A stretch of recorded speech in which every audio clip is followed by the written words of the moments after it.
যৌথ পরিবারে আজকে আমি 12 বছর সংসার কাটিয়ে দিয়েছি। হাসি আনন্দ কিংবা ভাঙাগোড়া খেলার মধ্যে অনেকবার মেতে উঠেছি, কিন্তু সংসারটাকে কখনো আলাদা হতে দেয়নি। আমার সংসার জীবনে 12 বছর হলেও আমার বড় জায়ের 13 বছর হয়েছে। বড় জায়ের যখন বিয়ের 11 মাস চলে, তখন আমি বিয়ে করে নতুন বউ এই বাড়িতে এসে পা রেখেছি। আজকে 12 বছর আমি পার করেছি। এই 12 বছরে অনেক ভাঙাগোড়ার খেলা হয়েছে, অনেক সংগ্রাম করেছি এই সংসার নিয়ে। কিন্তু সবসময় নিজেকে একটা জিনিস দিয়ে বুঝ দিতাম যে এই সংসারটাকে ভাঙতে দেওয়া যাবে না, এই সংসারটাকে আলাদা করা যাবে না। অনেকবার অনেক কিছুর জন্য আমি অন্যায় না করেও অপবাদ মাথায় নিয়েছি, তারপরে আমি হাসি মুখে মেনে নিয়েছি।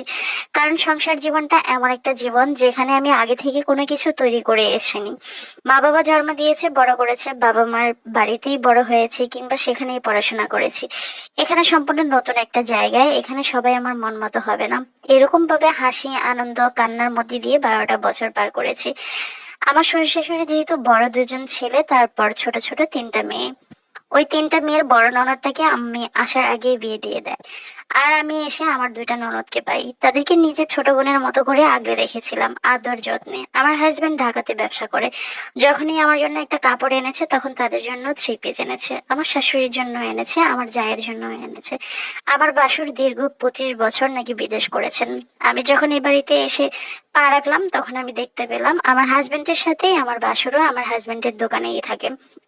সবকিছু মিলিয়ে সব ঠিকঠাকই চলছিল, কিন্তু মাঝে মাঝে একটা ভাঙনের খেলা আসতো সংসারে। কারণ ওই যে যৌথ ফ্যামিলি, আমার জায়েরও 3টা বাচ্চা, আমার 2টা বাচ্চা, সবকিছু মিলিয়ে সংসারে অশান্তি কিন্তু বাচ্চা নিয়েই হয়। আমাদের বাচ্চাগুলো একই সাথে বড় হচ্ছেন, কারণ আমি যেহেতু আমার জায়ের 11 মাস পরে এই বাড়িতে এসেছি, আমারও পরপর 2টা বাচ্চা হয়েছে, আমার জায়েরও 3টা বাচ্চা হয়েছে। আমার বাসুর ঠিক তখন পর্যন্তই আমার হাজবেন্ডের দোকানে কাজ করতো। আমার হাজবেন্ড কখনো ওনাকে মান্থলি কোনো বেতন ধরেনি। যখন উনি যা চাইতো ভাইয়ের কাছে, তখন তাই দিত। সংসারের বেশিটা অংশই আমার হাজবেন্ডই চালাতো। আমার শ্বশুর শাশুড়ি দুজনেই জীবিত ছিলেন। আমি তখন পর্যন্ত আমার শ্বশুর বাড়িতেই ছিলাম। 12 বছর আমি শ্বশুর বাড়িতে কাটিয়ে দিয়েছি। যখন আমার পরপর 2টা মেয়ে সন্তান হয়, তখন আত্মীয় স্বজন কিংবা গ্রামের মানুষ একটু কটূক্তি করা শুরু করলো যে ওর দুইটাই মেয়ে।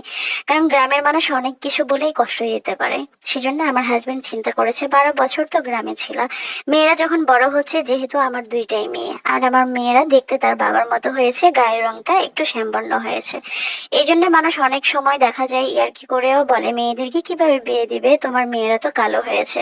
তখন আমি কষ্ট পাই, কারণ আমি তো মা। মাঝে মাঝে আমার যাও হাসতে হাসতে এগুলো বলে ফেলতো, কারণ আমার জায়ের 3টা বাচ্চাই সুন্দর হয়েছে। আমি সৃষ্টি করিনি কিংবা আমার হাজবেন্ড সৃষ্টি করেনি, আল্লাহ যেটা আমাদের জন্য নির্ধারণ করেছেন আমরা তাতেই খুশি। যখন মানুষের এরকম কটু কথায় আমি কষ্ট পেতাম, তখন আমার হাজবেন্ড বলল, চলো অনেক হয়েছে, এবার তোমাদেরকে আমি ঢাকায় নিয়ে যাব, সেখানে আমার বাচ্চাদেরকে পড়াশোনা করাবো, আমার মেয়েদেরকে আমি আমার মতো করে প্রতিষ্ঠিত করব। তাহলে আমাদের মেয়েদেরকে নিয়ে বিয়ে নিয়ে মানুষের এত দুশ্চিন্তা হতে হবে না, মানুষের এত টেনশন থাকবে না। এটা যখন বললো, তখনই আমার সংসার জীবনে নতুন করে আবার ভাঙন ধরতে শুরু করলো। আমার 2 ননদকে কিন্তু সে পর্যন্ত আমরা বিয়ে দিয়ে দেই ভালো ভালো ঘর দেখে, এবং আমার হাজবেন্ডই বেশিটা অংশই খরচ করেছে বিয়েতে।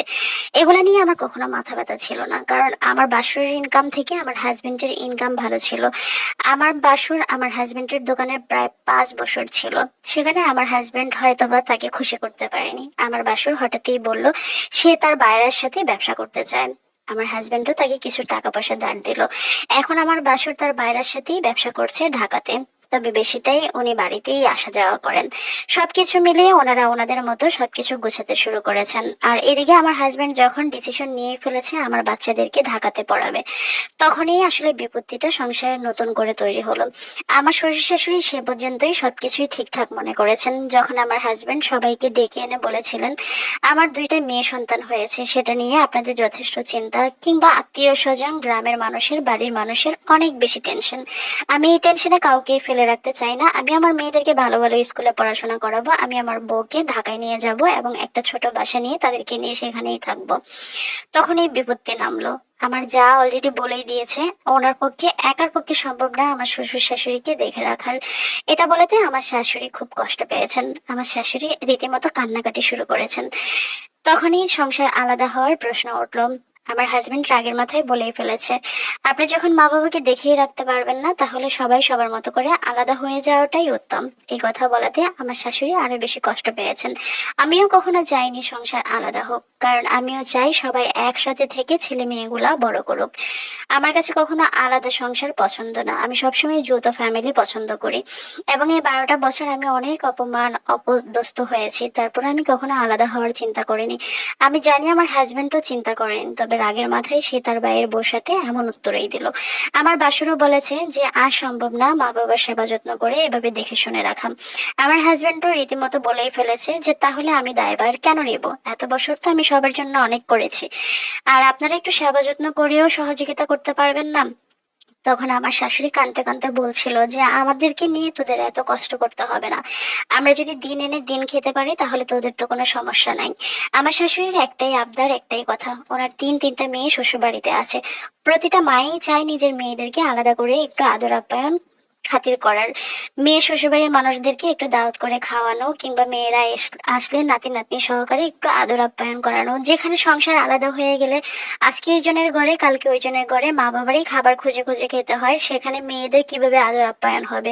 আমার শ্বশুর শাশুড়ি কিন্তু এটা চিন্তা করেই অনেক বেশি ক্ষুব্ধ হয়েছেন। আমার শ্বশুর বলেছিলেন যে আমি একদিনের জন্য খুঁজে খুঁজে কোনো ছেলের ঘরে খাবার খেতে যাব না, তোদের যদি ইচ্ছা হয় তোরা আলাদা হতে পারোস, আর না হয় আমরা যতদিন জীবিত আছি ততদিন যৌথ ফ্যামিলিতেই থাকতে হবে। কিন্তু আমার বাসুর যা কোনোভাবেই তারা আর যৌথ ফ্যামিলিতে থাকতে চায় না। হয়তোবা তাদের ইচ্ছাটাও হয়তোবা ঠিক আছে তাদের জায়গা থেকে, কারণ 13টা বছর তারাও কাটিয়েছে সংসার জীবনে। প্রত্যেক মানুষই চায় আলাদা করে একটা সংসার তৈরি করতে, নিজের একটা জগৎ থাকবে যেখানে অন্য কেউ থাকবে না নাক গলানোর মতো। আমার শ্বশুর শাশুড়ি আমাদেরকে সংসার জীবনে ডিস্টার্ব না করলেও কেউ এখন এই বয়সে এসে আমার শ্বশুর শাশুড়ির দায়িত্ব নিতে চায় না। আমার হাজবেন্ড পরে আমার শাশুড়িকে বলে দিয়েছে, মা আপনি আপনার মতো করে আলাদা করে রান্না করে খাওয়া শুরু করেন, আমি যতটুকু সম্ভব আপনাদেরকে দিয়ে যাব, আপনাদের জন্য করে যাব। আমি যখনই বউ বাচ্চা নিয়ে বাড়িতে আসবো আপনাদের সাথেই খাওয়া দাওয়া করবো।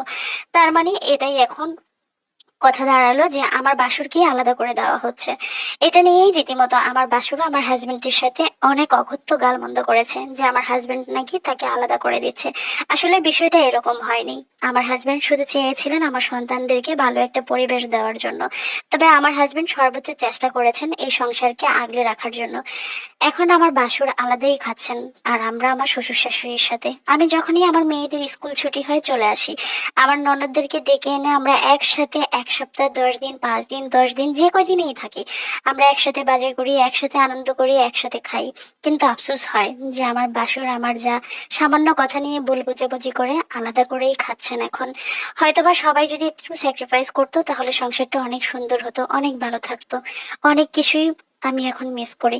আমি আমার যাকেও মিস করি। 12টা বছর আমি ওনার সাথে কাটিয়েছি, অনেক কথার কাটাকাটি হয়েছে, অনেকবার ঝগড়াও হয়েছে, আবার সব ভুলে গিয়ে আবার আমরা মিলেমিশে ছিলাম। কিন্তু আসলে সংসার জীবনটা কখনো এক থাকে না, আর আমার শ্বশুর শাশুড়ির জন্য আমার অনেক বেশি আফসোস হয়। ঠিকই তো, কয়জন মা বাবাই চায় যে সন্তানের কাছে খাবার খুঁজে খুঁজে সকালে এক ঘরে বিকালে আরেক ঘরে খেতে। কারণ আমাদের সমাজে সবচেয়ে নোংরা আমার কাছে ওই জিনিসটাই মনে হয় যে মা বাবাকে ভিন্ন করে দেওয়া, আলাদা করে দেওয়া। মা আজকে এক ছেলের বোর কাছে খাবার খুঁজে খাওয়া, কালকে আরেক ছেলের বোর কাছে খাবার খুঁজে খাওয়া, এটার মতো কষ্ট এবং যন্ত্রণাদায়ক আমার মনে হয় যে এই পৃথিবীতে আর নতুন করে কিছু হতে পারে না। আমার গল্পটা যদি ভালো লাগে তাহলে আপনার ভিডিওর মাধ্যমে অবশ্যই প্রচার করবেন, মানুষকে একটু মেসেজ দিবেন যে মা বাবাকে যেন অবহেলা না করে। মাদারীপুর থেকে ফারিয়া নামে একজন আপু তার সংসার জীবনের যে সুন্দর গল্পটা পাঠিয়েছে, এটা কার কাছে কেমন লাগে আমি জানি না, তবে আমার মন ছুঁয়ে গেছে। কারণ সত্যিই তো দিন শেষে আমার মা বাবারাই অসহায়, মা বাবাদেরকে আমরা ভিন্ন করে ফেলি, মা বাবার দায়িত্বই আমরা কেউ নিতে চাই না। কেন যে জীবন এরকম হয়, কই মা বাবা তো 5টা সন্তান 6টা সন্তান কিংবা 10টা সন্তান হলেও কখনো আলাদা করে দেয় না, অথচ দুজন মা বাবার দায়িত্ব আমরা দিন শেষে কেউই নিতে চাইনি। ধন্যবাদ আপু আপনার গল্পটা আমাকে শেয়ার করার জন্য। আমি এতটুকু বলবো, মা বাবাকে যতটা ভালোবাসেন শ্বশুর শাশুড়িকেও ততটা ভালোবাসবেন। বিশ্বাস করুন শ্বশুর শাশুড়ির খেদমত করলে আল্লাহও খুশি হয়, হাজবেন্ডও খুশি হয়। আমার মনে হয় যে হাজবেন্ডের মন রক্ষা করার জন্য সবচেয়ে বড় উপায় হলো শ্বশুর শাশুড়ির সাথে ভালো সম্পর্ক বজায় রাখা। কার কাছে কেমন মনে হয় আমি জানি না, আমি সবসময় আমার শাশুড়িকে অনেক বেশি শ্রদ্ধা সম্মান করি, কারণ আমার শ্বশুর বেঁচে নেই, আমার শাশুড়ি বেঁচে আছেন। উনিও আমাদেরকে অনেক ভালোবাসেন, অনেক আদর আপ্যায়ন করেন। যদিও আমি খুব অল্প সময় ওনাদের সাথে কাটিয়েছি, বাট আমার শ্বশুর সংসার কিংবা আমার হাজবেন্ড বড় ছেলে হিসেবে তাদের সংসারে খুব সুন্দর করে সে মুঠি ধরে আছে সবাইকে, প্রত্যেককেই সে খুব সুন্দর করে কন্ট্রোল করে। এই জিনিসটা আমার অনেক বেশি শান্তি লাগে। আমি দূরে থাকলেও আমার মনের মধ্যে একটা তৃপ্তি থাকে যে দেশে গেলে তাদের অনেক ভালোবাসা পাবো। বিশ্বাস করুন, যৌথ ফ্যামিলির সুখটাই এখানে। সবাই একসাথে মিলেমিশে দিন শেষে একবেলা খাবার খাওয়া, এটার মতো শান্তি আর কোথায় আছে বলেন।